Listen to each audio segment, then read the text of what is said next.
गजा की तरह यूक्रेन भी एक दलदल बन चुका है और अमेरिका दिन ब दिन इस दलदल के अंदर धंसता ही चला जा रहा है और इसका एंड कुछ नज़र नहीं आ रहा अमेरिकन पॉलिसी मेकर्स को कि इसका अंत क्या है, एंड क्या है, इन जंगों से बाहर कैसे निकलना है, दे डोंट नो। अब एक बड़ा वाकया पेश आया है वहाँ पर यूक्रेन वाले फ्रंट पे, और वो वाकया ये पेश आया है कि ये जो स्क्रीन पे आप अपनी इलाका देख रहे हैं इसको क्रीमिया कहते हैं, और 2014 में रशिया ये इलाका यूक्रेन से ले गया था। ये पहले यूक्रेन का हिस्सा हुआ करता था। 2014 में रशियंस ने इस पे कब्जा किया, और ये जानना आपके लिए इंटरेस्टिंग होगा कि उस वक्त भी यही जो बाइडन था, मौजूदा जो अमेरिकन सदर है जो बाइडन, जिसके रूल के अंदर यूक्रेन की जंग छिड़ी है। भाई इनके आते ही यूक्रेन की जंग छिड़ी है ना। तो उस वक्त 2014 में भी जब क्रीमिया ले गया था पुतिन, तो जो बाइडन साहब वाइस प्रेसिडेंट हुआ करते थे अमेरिका के। तो सेम पॉलिसीज आपको आज भी नजर आ रही हैं, सिर्फ एक थोड़ा सा फर्क ये आया है, वॉर ऑन टेरर मतलब वो चल रही है, उसकी शक्ल चेंज हुई है। मिडिल ईस्ट में इंगेज है ना अमेरिका, आप देखें गजा की लड़ाई में क्या है, मिडिल ईस्ट है ना, वहां पर इंगेज है। वॉर ऑन टेरर में भी तो मिडिल ईस्ट में इंगेज था ना ज्यादातर अमेरिका, तो एज इट इज इंगेज है मिडिल ईस्ट में। वही यमन से लड़ रहा है, वही ईरानियन जो प्रॉक्सीज है इराक और सीरिया में उनसे लड़ रहा है, और साथ साथ गजा और वहां पर भी यूक्रेन में भी लड़ रहा है।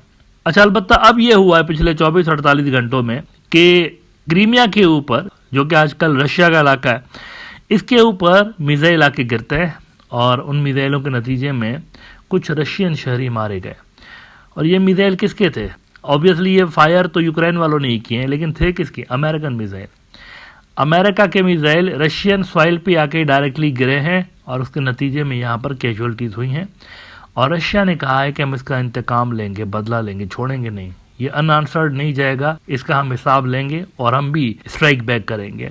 टीआरटी वर्ल्ड ने रिपोर्ट किया हुआ है कि Ukraine killed 3 in attack on Crimea with US supplied missiles. Ukraine's military has not commented on the attack, which came a day after a Russian-guided bomb strike in Kharkiv, resulting in 2 fatalities and over 50 injuries. तो इस जंग के अंदर आप देखें कि थोड़ा सा वो जो कोल्ड वॉर थी ना, एक तरह से ये रशिया यूक्रेन नहीं है, ये अमेरिका रशिया है असल में। मतलब ये जो जंग है, यूक्रेन वाली जंग पहले ही हफ्ते में खत्म हो चुकी है। इस वक्त रशिया असल में लड़ रहा है अमेरिका से लड़ रहा है। हथियार भी उनके हैं, पैसे भी उनके हैं, सारा कुछ उनका है। तो ये जंग जो है ना रशिया यूक्रेन कहना टेक्निकली ठीक नहीं है, ये अमेरिका और इनकी जंग है असल में, रशियंस की। अच्छा, वैसे 2014 में ये जो मैंने बात की कि क्रीमिया ले गया था पुतिन, तो अगर आप हिस्टोरिकली देखें ना, रशिया का क्लेम क्यों है इसके ऊपर, इस इलाके के ऊपर? रशिया का क्लेम यूं है कि हिस्टोरिकली रशियंस कहते हैं कि ये इलाका हमारा ही हिस्सा रहा है। बल्कि अगर आप तारीखी रिकॉर्ड उठा के देख लेंगे तो क्रीमिया का ये जो मौजूदा इलाका है, इसके अंदर एक बड़ी जंग भी हुई थी, रशिया की और ओटोमन एम्पायर की बड़ी जंग हुई थी इस इलाके के अंदर 1853 में।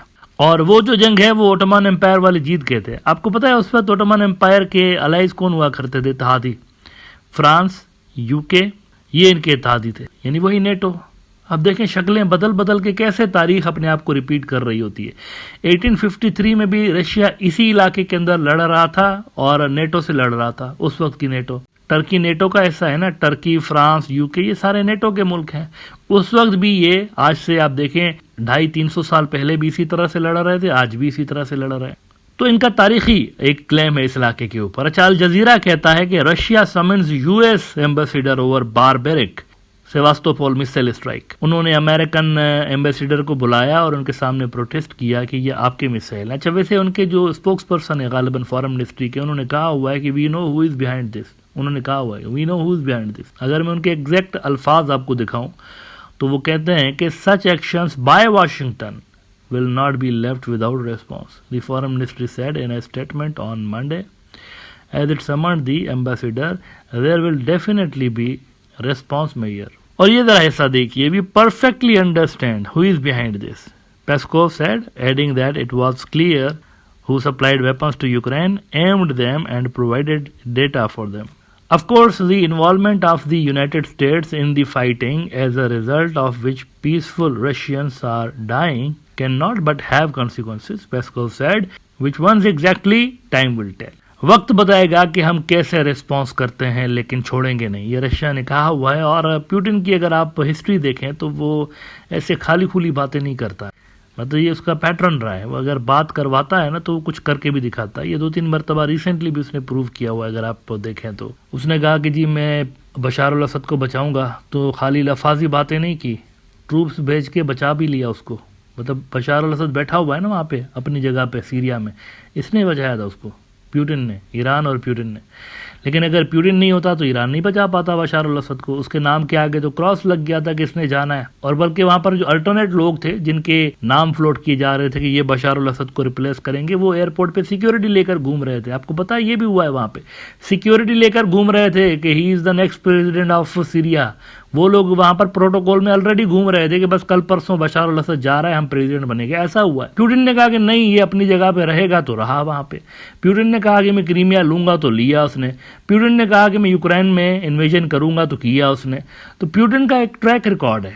ही मीन्स बिजनेस। वो कुछ कहता है ना तो उसके पीछे कोई ना कोई एक्शन फिर जो है वो हो रहा होता है। But the problem is that अगर रशियंस डायरेक्टली स्ट्राइक करते हैं, फर्ज करें रशिया के वेपन्स जो हैं वो कहीं गिरते हैं अमेरिकन एसेट्स के ऊपर, तो फिर अमेरिका का क्या रेस्पॉन्स होगा? तो यानी ये बात बढ़ती चली जाएगी। अगर यहाँ पर इसको ना रोका गया ना तो बढ़ती चली जाएगी और मुमकिन है कि फिर किसी के कंट्रोल में ये चीजें ना रहें। 850 दिनों से ज्यादा हो गया है वैसे इस जंग को, 850 दिनों से ज्यादा हो गया है और 850 दिनों के अंदर बेतहाशा पैसा अमेरिका यहाँ पे भर चुका है।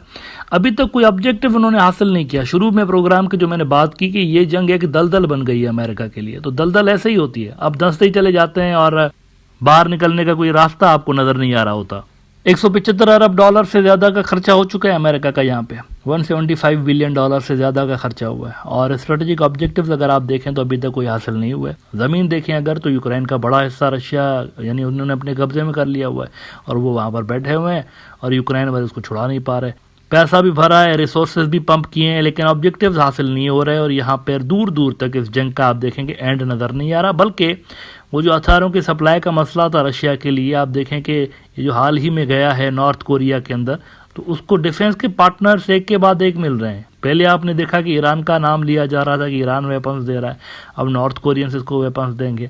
पैसे इनके आ रहे हैं वहाँ से, चाइना ने इनकी परचेजिंग बढ़ा दी हुई है। तो रशिया के हिसाब से अगर आप देखें तो उनको इतनी जल्दी है नहीं, लेकिन अमेरिका ब्लीड हो रहा है यहाँ पे। अमेरिका इस जंग के अंदर बेतहाशा ब्लीड हो रहा है और बड़ा मसला अमेरिकन के लिए गालिबन यही है इस वक्त कि एग्जिट स्ट्रेटजी यहाँ पर कोई नजर नहीं आ रही उनके लिए।